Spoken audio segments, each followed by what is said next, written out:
Halo, selamat malam.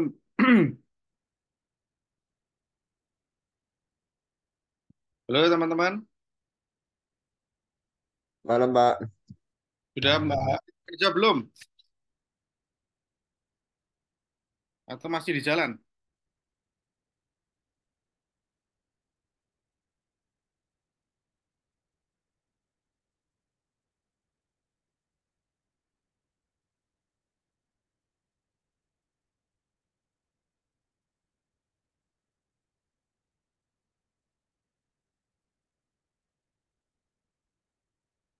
Ada yang timnya lengkap hari ini bisa bisa tunjuk jari presentasi?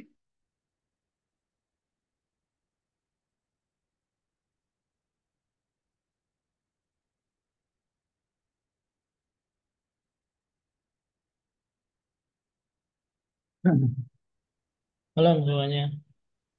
Masih belum lengkap ya, Pak Nanang? Masih belum lengkap. Iya, makasih Pak Irul.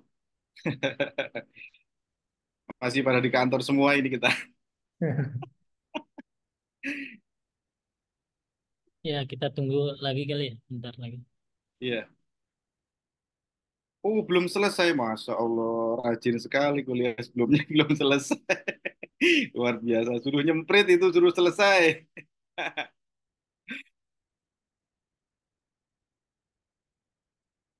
Kalian.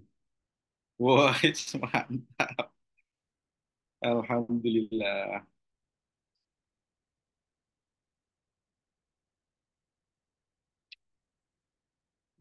Teman-teman bisa presentasi yang sudah siap yang kemarin sebelum nanti kita masuk ke materi berikutnya.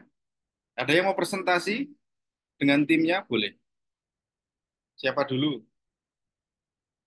Dijapri dulu teman-temannya.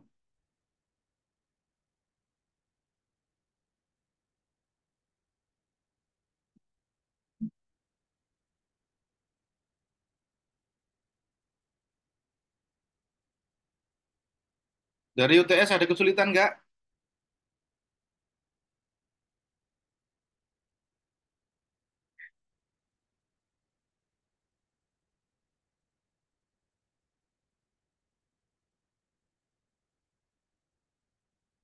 Kayaknya udah canggih-canggih nih Pak Hiro. Oh, belum selesai. Oh, ini kalian masih di di Zoom sebelahnya mau gimana sih? Anteng semua. Ya Allah. Ya Allah ya Robbi. Masih pelajaran sebelumnya ya, Pak Nanang? Iya. Pelajaran siapa ya? Ya sudah diselesaikan dulu nggak apa-apa. Sambil mungkin dipersiapkan. Oh, Pak Aulia. Oh, iya, iya, iya. Pak Dekan ya. Oke.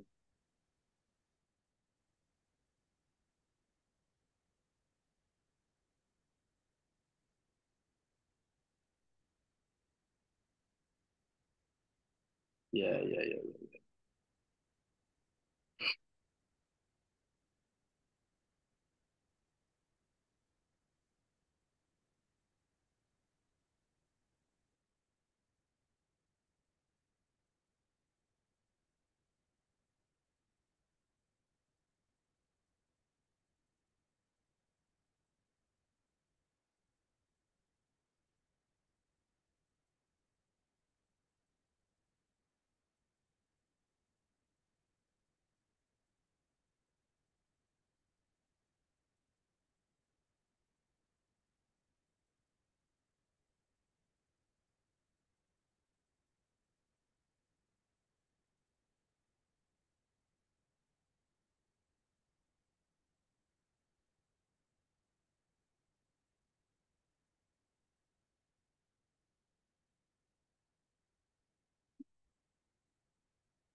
Belum kita mulai, Mas. Tenang.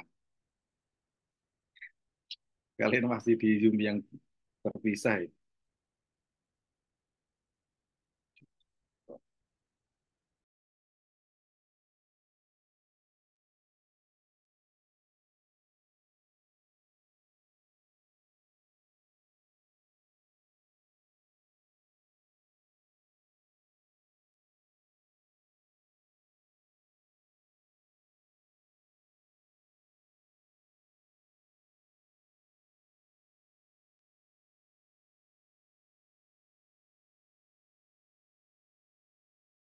Ini eh, gimana Pak Nenang? Mau langsung atau kasih break dulu, teman-teman? Saya cek dulu coba. Teman-teman sudah balik ke manajemen Oke, organisasi ya? kalau Sudah semua? langsung Atau masih belum selesai yang di sebelah?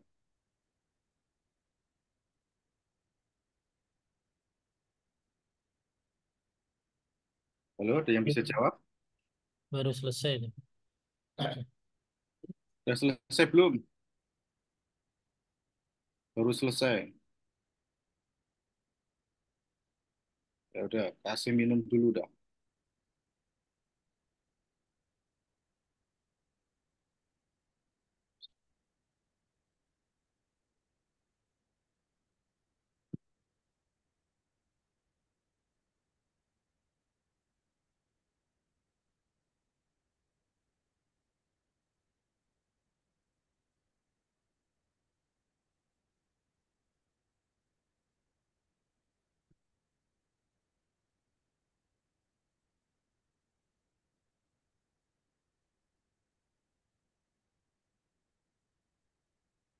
Nyawanya udah ngumpul semua di sini ya.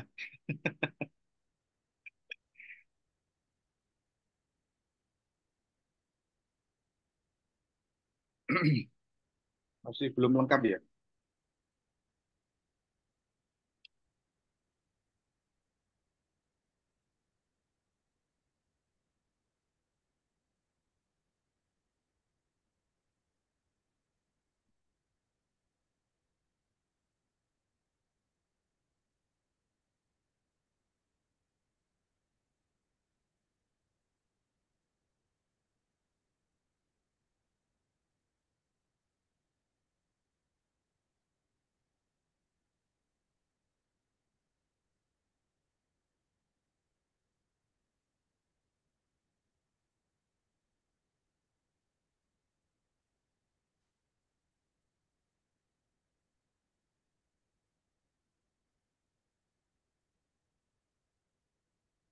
Selamat malam Mas Aji Sabto.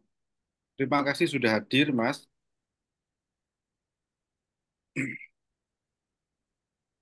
Kemarin hampir beberapa pertemuan nggak hadir ya.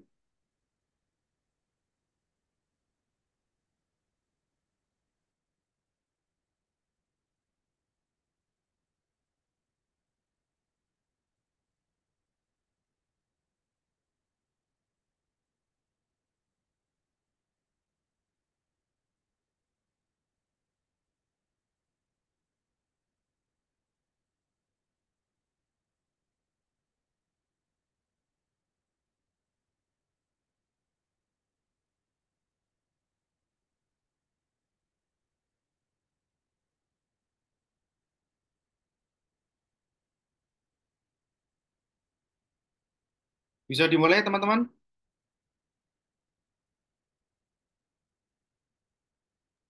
Bisa Kayaknya Pak. lemas. Bisa ya? Kayaknya lemas ini Pak Irul.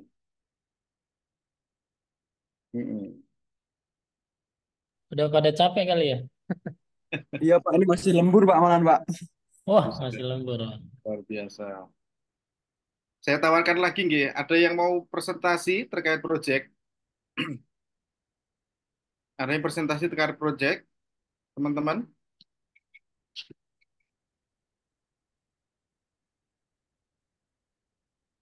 Belum. Pak. Belum ada. Kalau enggak nanti kita tunjuk di belakang nih. Di belakang nanti pertemuan-pertemuan berikutnya. Kalau nggak ada, kita lanjut materi ya.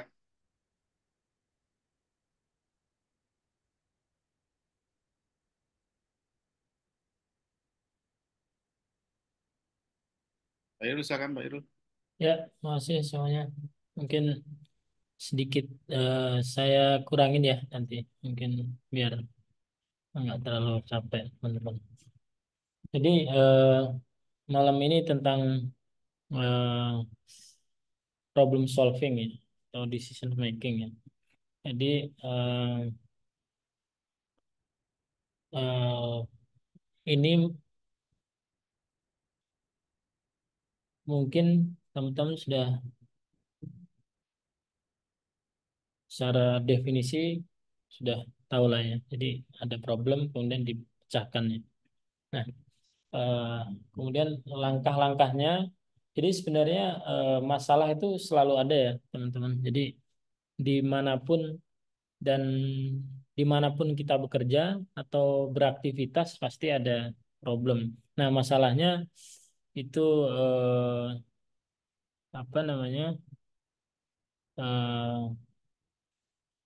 besar atau kita sudah tahu jawabannya atau enggak. Sebenarnya ada joke yang lucu dari almarhum presiden keempat kita ya. Jadi masalah itu ada dua. Kita yang tahu solusinya sama yang kita tidak tahu solusinya.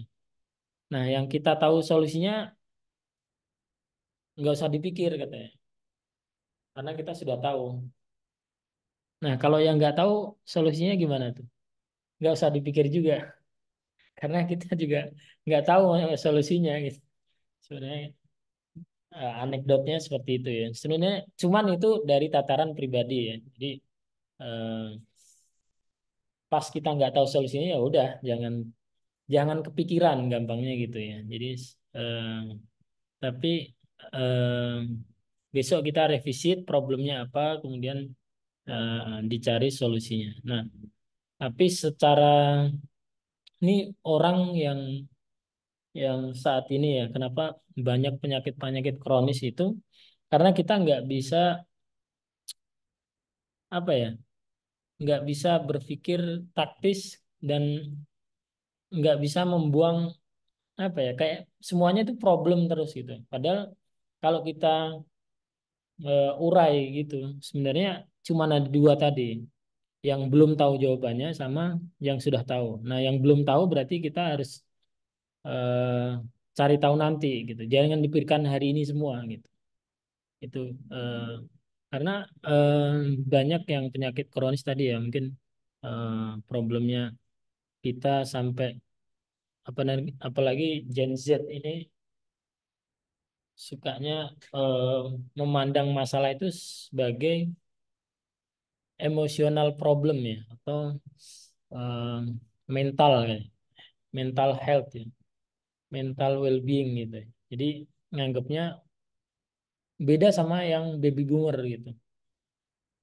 Eh, apapun masalahnya dia eh, hadapi, dan kalau misalnya nggak tahu ya udah yang penting kita take responsibility dulu gitu. Setelah nanti urusan bisa atau enggak urusan nanti gitu. Tapi kalau sekarang anak-anak kadang berpikirnya wah ini sedikit keras tuh nanti berpengaruh ke mental health saya gitu. Nah itu apa namanya, kadang sampai ke situ. Saya baru pernah cerita ya teman-teman. Mungkin salah satu karyawan sampai bilang begini ya. Mungkin eh, enggak bukan untuk ditiru ya. Kalau misalnya bunuh diri itu enggak dosa gitu, saya mungkin udah bunuh diri. Wah itu kayak gitu udah parah gitu. Jadi sebenarnya padahal problemnya itu ya tentang project dan sebagainya gitu ya. Enggak terlalu tentang hidup yang kayaknya dunia runtuh gitu, enggak. Sebenarnya day to day problem gitu sebenarnya. Jadi enggak terlalu masalah yang pelik gitu ya.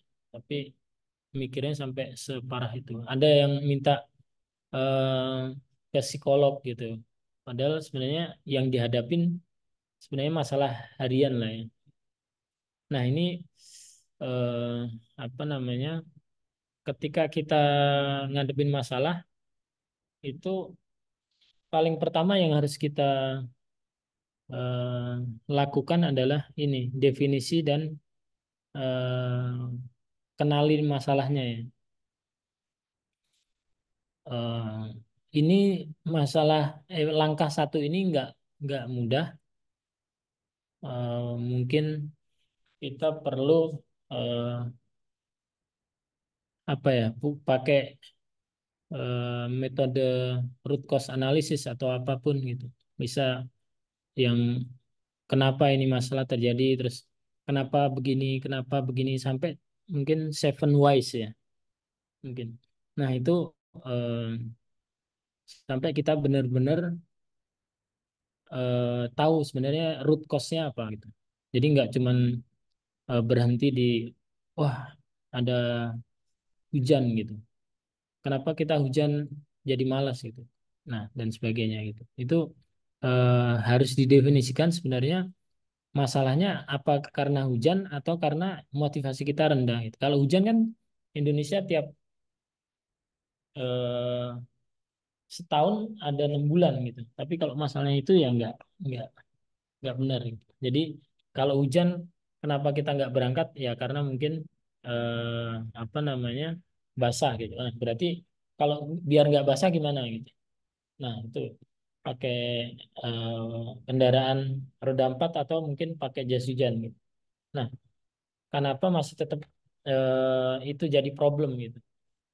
Nah ternyata nggak punya apa namanya jas hujan atau nggak punya mobil. Nah itu dicari root cause-nya sampai ke bawah-bawah. Jadi kalau kita sudah tahu eh, apa namanya sampai root cause-nya, mungkin eh, kita sudah tahu ternyata problemnya adalah motivasinya yang rendah itu. Makanya nyalain oh hujan pagi gitu. Sebenarnya eh, kalau kita sudah tahu the real problem, maka kita sudah bisa dikatakan 50% problem kita terpecahkan. Nah, detailnya mungkin kita common lah ya, evaluasi alternatif, kemudian implementasi dan evaluasi hasilnya. Nah, ini apa namanya? Identifikasi masalah. Jadi ada gap antara goal dan objektif tadi. Jadi gampangnya seperti itu. Nah, harusnya orang masuk semua, tapi ada yang 25% yang nggak masuk karena musim hujan gitu. Itu tadi. Cuman bukan pasti masanya bukan hujan tadi. Nah, faktor yang mengganggu identifikasi masalah itu persepsi. Kadang kita terlalu too early to eh, atau jump to conclusion ya. Kemudian penetapan masalah dalam lingkup solusi. Kemudian kadang itu eh, menganggap gejala sebagai masalah ya. Jadi ada simptom misalnya dalam dunia medis kalau kita nggak masuk kerja misalnya sakit gitu itu ada panas panas tadi. Nah badan kita panas sebenarnya panas itu bukan bukan problemnya tapi simptomnya. Simptom dari suatu infeksi mungkin bakteri atau virus gitu. Nah eh, root cause-nya itu bukan bukan panas tadi panas atau badan lemas gitu misalnya. Nah itu eh, simptom tapi problemnya eh, kita nggak tahu apakah karena eh, virus atau bakteri. Nah, kalau misalnya karena virus, maka eh, beda treatmentnya dengan kalau kena bakteri. Karena kalau bakteri kan pakai antibiotik, kalau virus kan enggak gitu. Jadi kalau misalnya salah identifikasi problemnya, maka obat yang dikasih juga salah. Saya pernah itu sakit DB, ya, demam berdarah, apa namanya, dikasih obat antibiotik katanya. Nah, itu karena apa namanya demam berdarah itu katanya virus. Jadi eh, apa namanya kalau dikasih antibiotik nggak tepat gitu. Gitu. Nah, kemudian ini evaluasi alternatif ya. Jadi eh, apa alternatif yang bisa dipilih. Kemudian kita ingat objektifnya. eh, alter, Kemudian kita lihat alternatif dan hasilnya, ya. Kepastian, ketidakpastian dan resiko. Ya. Oke. Nah, ini ya mungkin kalau kita if we fail to identify the problem, we will fail to solve the problem ya. Jadi tadi karena kita salah eh, diagnosa, akhirnya salah obat. Itu bahaya banget. Apalagi kalau orang yang kena alergi dan sebagainya. Saya juga pernah, bahkan CEO saya pernah salah obat juga. Jadi karyawan level project manager ya, itu komitmen terhadap eh, apa namanya HSC, eh, keselamatan kerja itu rendah gitu. Jadi ini kasusnya di proyek konstruksi ya. Jadi kalau proyek konstruksi kan resikonya orang kecelakaan ya, meninggal gitu. Nah, komitmen untuk mencegah itu rendah gitu. Nah, kemudian diberikan training gitu. Itu sekelas CEO dan sudah 50 tahun kerja ya, 50 tahun kerja. Sorry, 40 tahun kerja. Itu masih salah gitu karena memang dia jump to the conclusion gitu. Komitmen untuk pencegahan terhadap safety rendah diberikan training.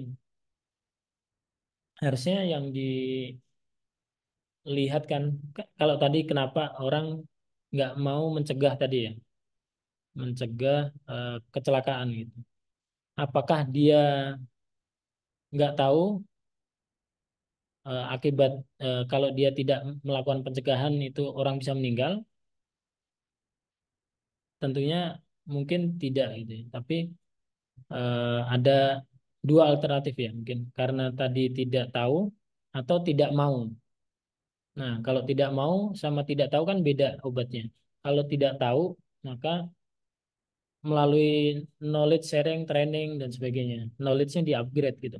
Tapi kalau tidak mau yang di-upgrade bukan knowledge-nya tapi motivasinya atau komitmennya ditingkatkan gitu. Nah, mungkin saya pembukaannya sudah cukup ya. Nanti bisa diteruskan teman-teman dibaca eh, setelah ini. Saya berikan apa namanya study case ya, di mana satu airlines pada saat pandemi dia solve masalahnya ya. Eh, saya share di mana ya, Mbak Nana? Di chatting ini bisa nggak ya? Oh bisa ya. Oke, saya share ya teman-teman. Mungkin kita breaknya sambil baca ya. Mungkin short aja mungkin hari ini karena teman-teman kayaknya apa Kirimkan habis di grup juga ya. iya habis ujian dan sebagainya. Ini eh, kita pernah discuss Air Asia ya. Cuman ini dari sisi eh, apa namanya study case gitu. Teman-teman bisa download dan dibaca. Nanti saya minta eh,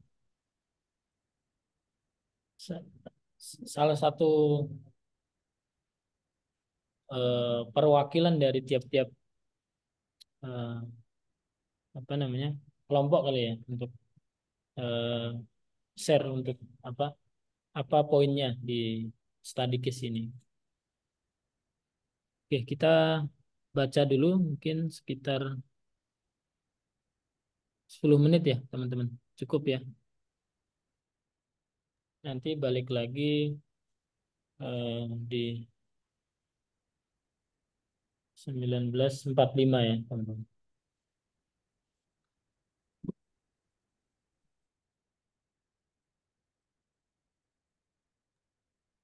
Silakan di-download, teman-teman, dan dibaca ya. Habis itu nanti kita discuss.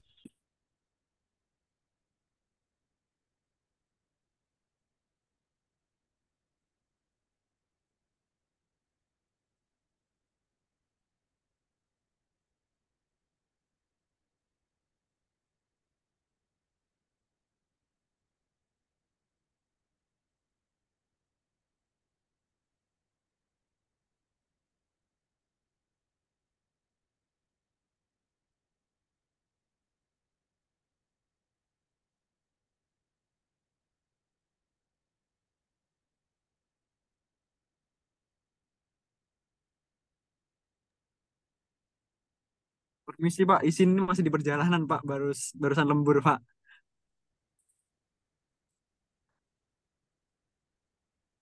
Oke Mas, nggak apa-apa. Ikutin aja Mas. Macet ini Pak, maaf Pak ya. Ya, Ya, ya. santai Mas.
Di Singapura naik lagi nih Pak Irul.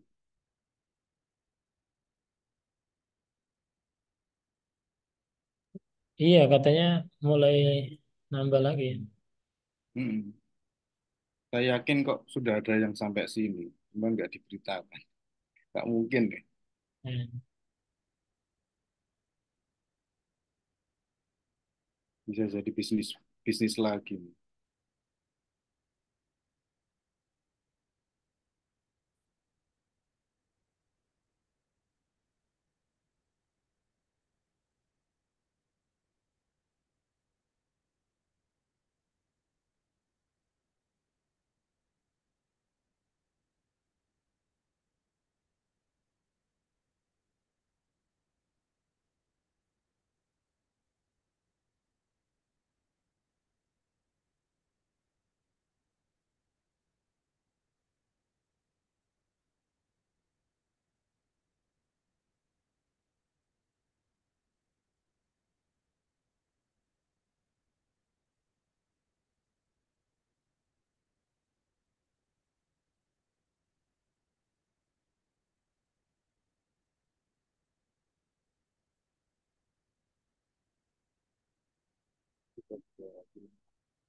Ya, mungkin ada yang mau discuss. Ini sangat ringan sekali ya, teman-teman. Ini case-nya.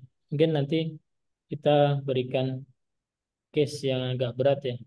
Cuman ini eh, buat pembukaan aja, karena biar lengkap ya eh, metode belajar kita nih. Ini sangat ringan sekali case-nya dan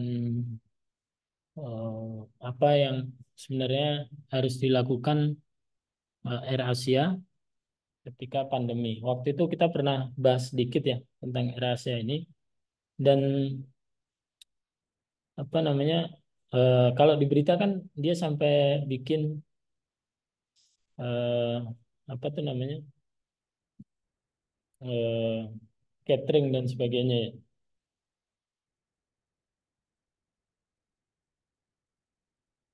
Nah itu mungkin case-nya atau enggak gitu. Nah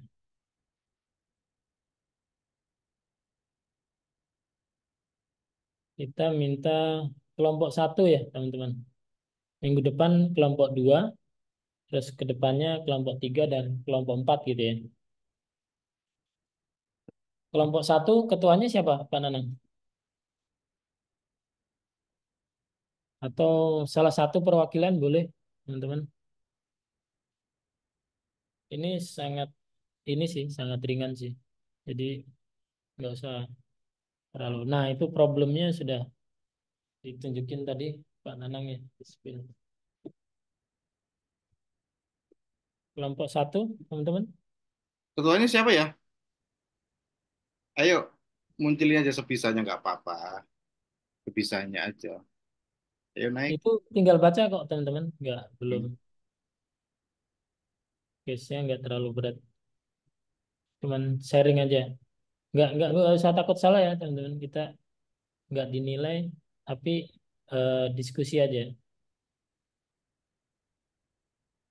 Kelompok satu, Mas Aji, Mas Arya, Mas Aji lagi di jalan tadi, ya? Mas Arya, Mas Andoko, Aji yang mana, Pak? Mas Dwi Aji ya, Mas Dwi Aji Oh, Pangestu. dia Aji. Cuman Iya. lagi di jalan tadi ya. Mas Arya mungkin mau sharing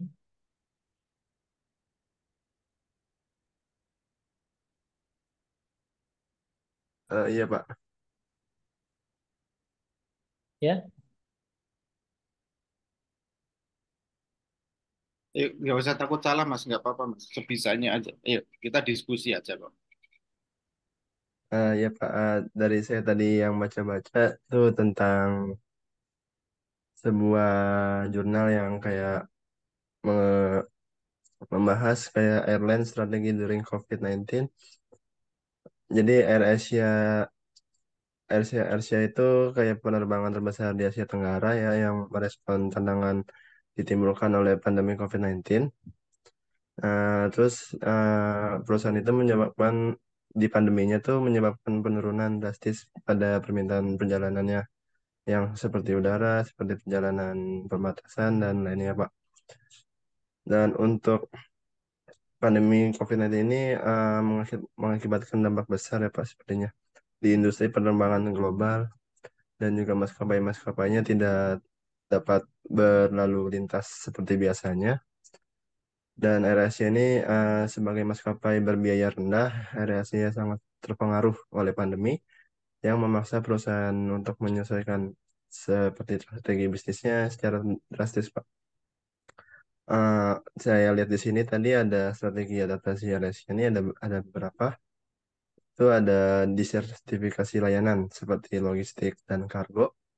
AirAsia meningkatkan fokus bisnisnya ke kargo dan logistik gitu, Pak. Dan juga yang selanjutnya ada e-commerce. Dia meluncurkan platform e-commerce yang namanya airasia.com. Jadi dia kayak mengalihkan awak kapal seperti menjual tiket pesawat, tetapi juga menawarkan produk retail, layanan pengiriman makanan, dan lainnya, Pak. Dan AirAsia juga melakukan kayak pengurangan biaya operasional yang saya lihat tadi ada pengurangan gaji dari PHK dan premium pesawat, menunda menunda pembelian pesawat terbaru dan mengoptimalkan pembayaran pesawat yang ada ya Pak. Dan juga di sini saya melihat ada inovasi teknologinya. Yang pertama tuh ada kayak digitalisasi ya, meningkatkan penggunaan teknologi digital yang sudah saya sebut seperti e-commerce, check-in dan beli tiket jual pesawat. Dan juga ada memunculkan suatu app baru yaitu AirAsia Super App, Pak. Dan banyak juga ada penyelesaian rute dan lain sebagainya saya lihat di sini. Dan dampak hasilnya tuh kinerja keuangannya akan stabil meski ada penurunan pendapatan. Strategi Asia ini bisa terus maju karena mengubah strategi-strategi yang tadi saya sebutkan. Dan reputasi dan kepercayaan konsumen ini kayak membuat konsumen percaya sama AirAsia. Dan masih banyak yang studi kasus ini yang masih saya belum bahas. Mungkin itu saja Pak dari saya. Mohon maaf jika ada kesalahan. Terima kasih Pak. Menarik nih, Mas Arya tadi. Yang lain mungkin Mas Andoko mau nambahkan, Mas Didi, Lusmareto. Ya, sebenarnya garis besarnya sudah ini ya, sudah dijabarkan sama Mas Arya tadi.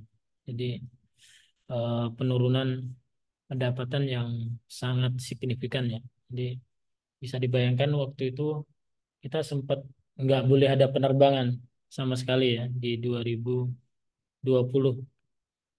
Jadi Juli kalau nggak salah ya. Jadi pas Lebaran itu kita masih ingat ya, nggak bahkan kita nggak boleh keluar rumah ya waktu itu ya.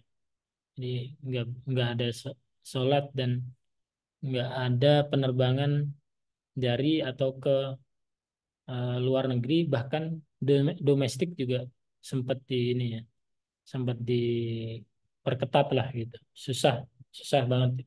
Ada beberapa bulan yang full nggak bisa ini mereka. Makanya penurunan pendapatannya sangat-sangat signifikan ya. Dari 6 juta tinggal 1, jadi 1/6, hampir 1/6-nya ya.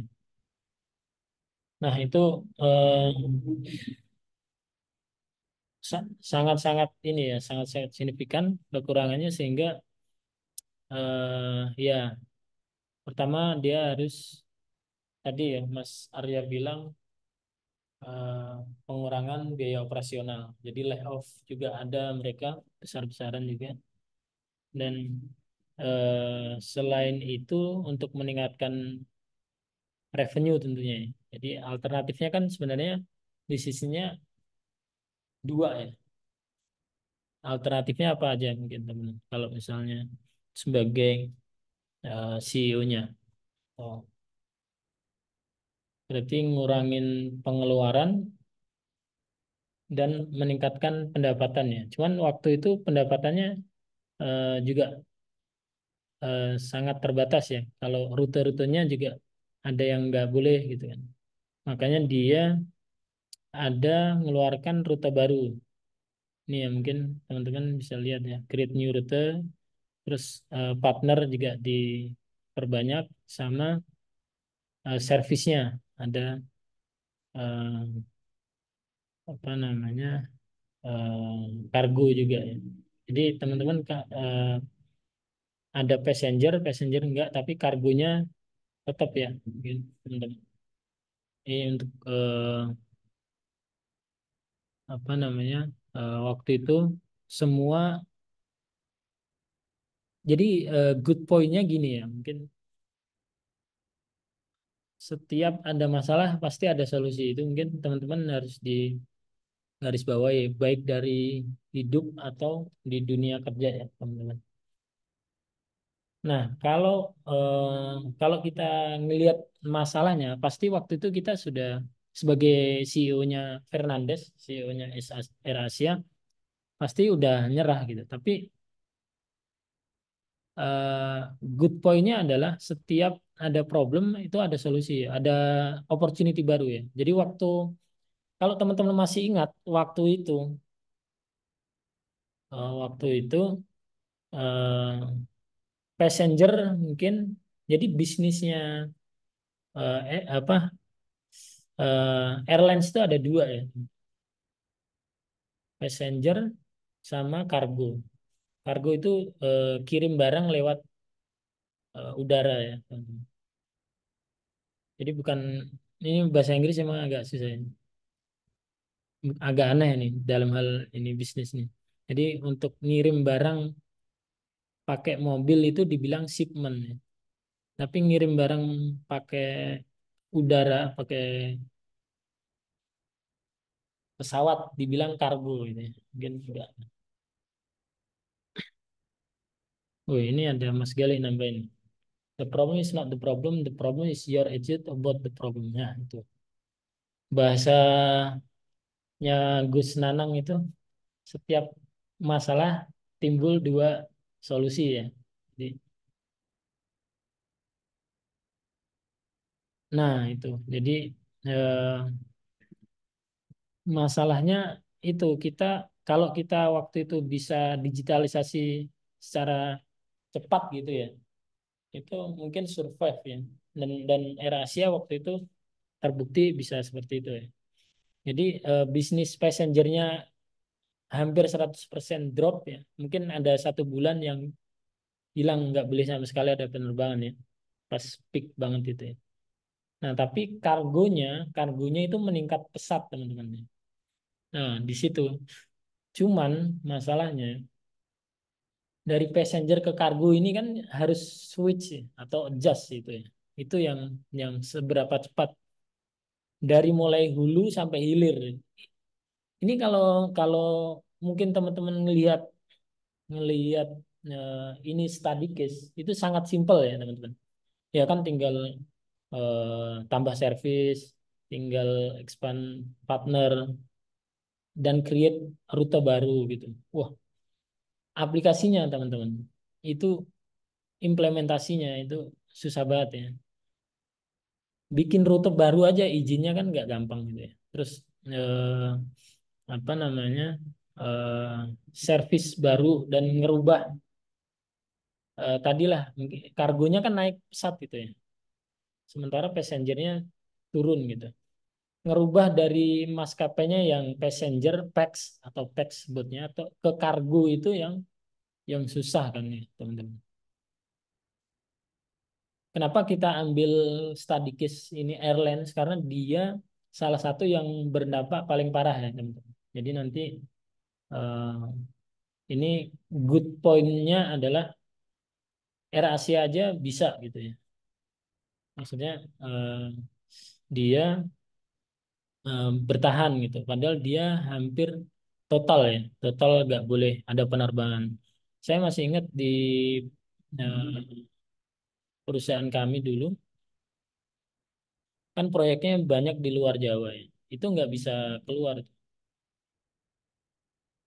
Nah itu, jadi RSnya bagusnya di situ tuh. Dia bisa nge-cop masalah dan solusinya tepat. Nah kalau misalnya nggak, mungkin dia udah kolaps ya waktu itu. Nah, eh, bahkan dari Jakarta ke Papua atau ke Sumatera itu nggak bisa ya. Lewat darat pun juga kita paksakan waktu itu ada itu apa namanya pembatasan PSBB itu kan. Jadi harus di jalan itu ingat nggak yang di jalan orang yang mau mudik itu disuruh putar balik ya karena nggak bawa surat dan nggak boleh waktu itu. Dan itu case-nya juga seperti itu, bahkan kerja juga sama aja gitu. Jadi lewat darat pun juga nggak boleh waktu itu. Jadi sangat sangat parah sekali ya. Nah, enaknya apa namanya? Kalau kita punya tadi attitude atau positif eh, afirmasi bahwa setiap masalah ada jalan keluar tadi, kita pasti kayak apa ya? Ini kayak timbangan ya, teman-teman. Ini satu produk turun, produk yang lain biasanya naik. Nah, dan itu sudah kayak pasti bisa dibilang seperti itu ya. Gampangnya kayak bahasa mudah saya adalah ketika musim hujan, maka kita susah menjual es ya, atau yang dingin-dingin. Tapi timbul opportunity yang baru, yaitu menjual yang hangat-hangat gitu. Nah, cuman the ini topik lain ya, mungkin sales yang paling bagus adalah ketika eh, musim hujan masih tetap bisa menjual es ya, gitu. Karena tetap ada pasarnya ternyata. Jadi nggak semua apa namanya eh, habis gitu ya. Nah, mungkin ada kalanya pas awal-awal orang masih males beli, tapi pada akhirnya tetap ya. Mungkin siangnya panas dan sebagainya gitu. Jadi nggak semusim 6 bulan itu nggak bisa jual sama sekali. Ya. Tapi penurunannya akan signifikan, tapi akan tetap ada. Mungkin seperlimanya dan sebagainya. Nah di sikis ini kan seperenam ya. Ya, Mas Alex ya. Nah itu tuh kayak saham forex juga kayak gitu ya katanya. Jadi dolar naik ataupun turun dia masih tetap bisa ngambilnya. Nah, nah itu sih mungkin teman-teman. apa namanya eh, apa yang kita pelajarin hari ini. Saya akan share satu study case lagi tentang project ya, tapi itu dibaca aja ya, teman-teman. Jadi gimana eh, framework kita berpikir ketika di project ya. Eh, ini study case-nya kan general ya. Mungkin saya share prosesnya berdasarkan eh, knowledge yang terbaru ya.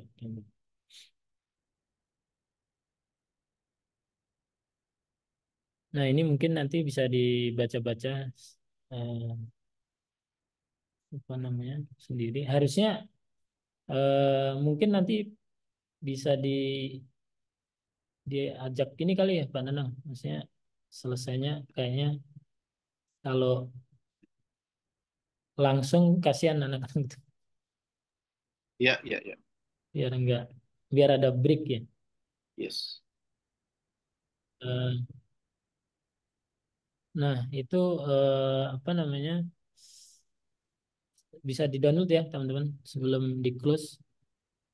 Nanti bisa dibaca. Nah, ini framework sedikit tentang kalau di project management seperti apa ya, decision making dari kita ngambil apa namanya solusi dari masalah yang ada. Mana tadi?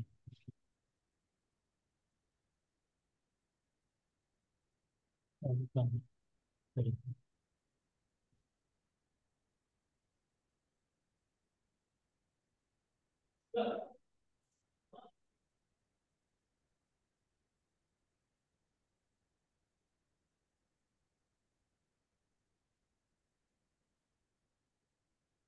Ini.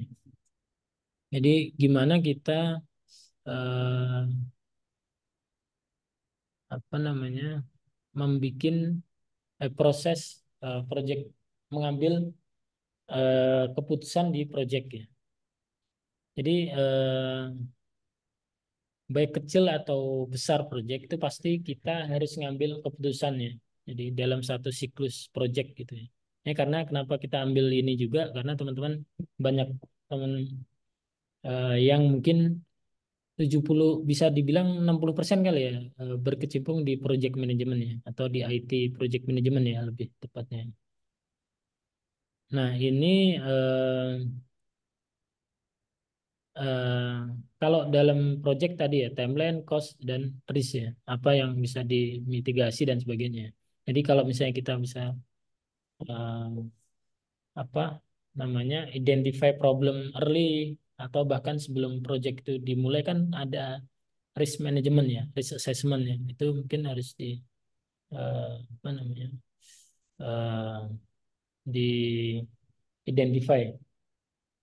Nah ini artikel ini membahas tadi ya apa gimana prosesnya, terus ada tipe-tipe kegagalan ya dalam pengambilan keputusannya. Teman-teman. Itu seperti apa? Ini terus ada 7 step dalam efektif decision making proses ya. Nah ini scenario based example. Jadi untuk 7 step tadi, mungkin nanti teman-teman bisa baca ya. Ini gampang ya, teman-teman. Itunya. Apa namanya? Artikelnya ringan-ringan semua. Saya ambilnya, nggak terlalu dan applicable ya, teman-teman. Yang ini.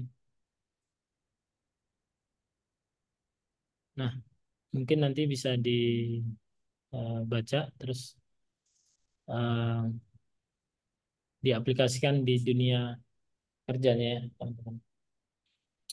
Oke, mungkin dari saya itu Pak Nanang. Ya. Kita kalau nggak ada yang mau itu apa namanya? Proyeknya mau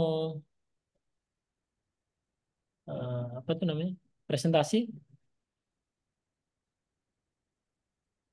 Sebenarnya pengen sekali memberikan tugas ya teman-teman. Cuman sepertinya waktunya ya agak kasihan. Saya ngerasain waktu kuliah sambil kerja itu berat ya. Sebenarnya yang paling enak itu teman-teman pas diskusi ini aktif ya. Jadi nggak ada tugas gitu. Jadi kayak metode Montessori ya teman-teman, nggak ada PR. Cuman eh, ini aja minggu depan saya kasih study case, kemudian dibahas ya teman-teman. Saya kasih 4 study case. Jadi teman-teman eh, apa namanya masing-masing eh, brief jelasin sama ada yang nanya ya teman-teman di yang grup lainnya ya. Jadi nanti saya ikut nanya juga. Jadi teman-teman biar lebih aktif ya. Maksudnya eh, apa namanya? Biar partisipatif lah gitu.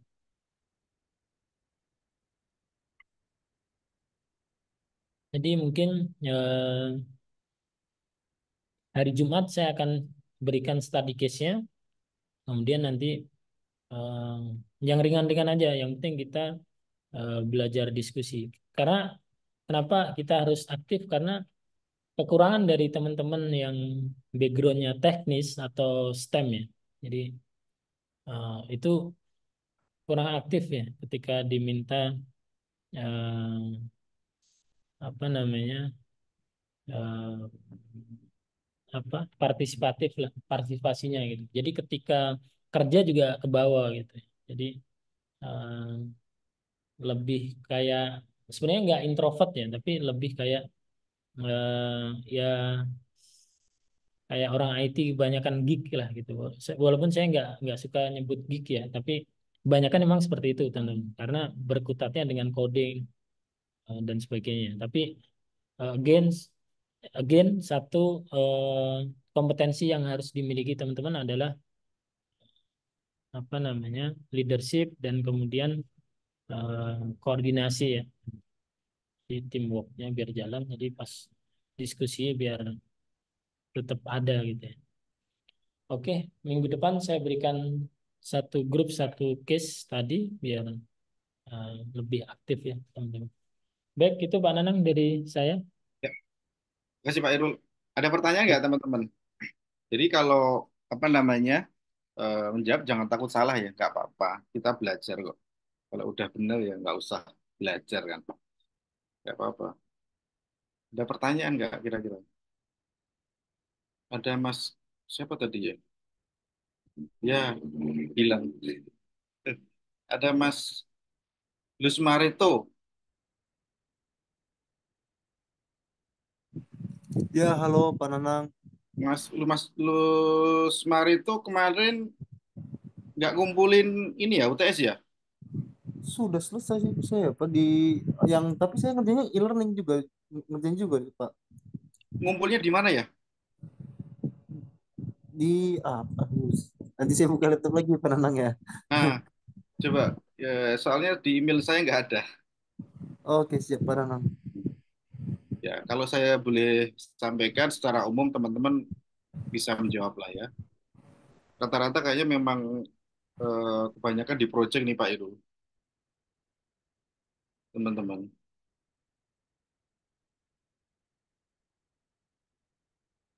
Ada pertanyaan lagi? Ini kemarin yang tidak ngumpulin ya, sambil saya absen kali ya. Saya absen yang belum saya absen ya, yang belum kelihatan ya. Mas Kusmunadi nggak ada ya?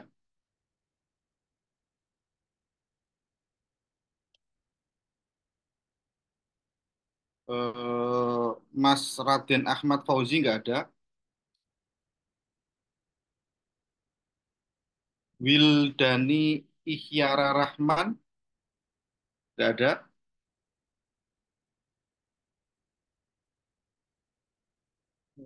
Yuli Widodo nggak ada. Terus Dari De Ridwifana. Derry hadir Pak. Mohon maaf tadi izin agak telat joinnya Pak. Oh iya, oke. Terima kasih. Terus, oke. Handoko Dani Abdul Majid ada ya?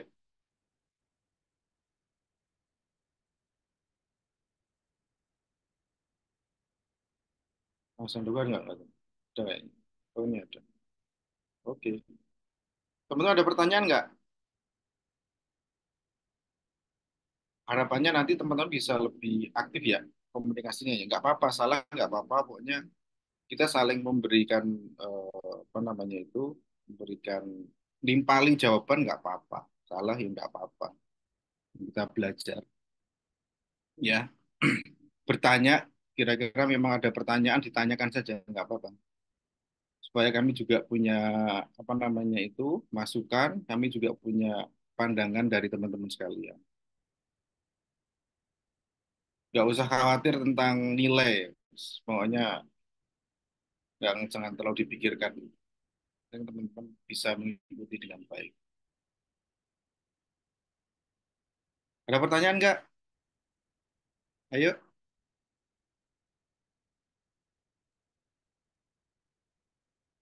Ini nanti ke depan kita akan lebih banyak ini ya, lebih banyak membahas tentang case study ya. Sesuai dengan masukan teman-teman kemarin yang disampaikan itu, terima kasih banget. Itu bagus-bagus ya penilaian dari teman-teman sekalian, dan yang kurang kami coba akan tambahkan supaya teman-teman bisa apa namanya lebih enjoy lagi ya. Salah satu yang mungkin akan banyak kami sampaikan itu tentang case-case tadi. Nah, tentang case-case tadi. Semoga nanti bisa menambah wawasan dan teman-teman sekalian gitu. Dan harapannya sih teman-teman bisa lebih aktif gitu. Dari case tadi itu teman-teman harus aktif gitu. Mas siapa nih? Oke, ya Mas Didi Sabudin, yang tadi tidak saya sampaikan berarti sudah saya absen Mas.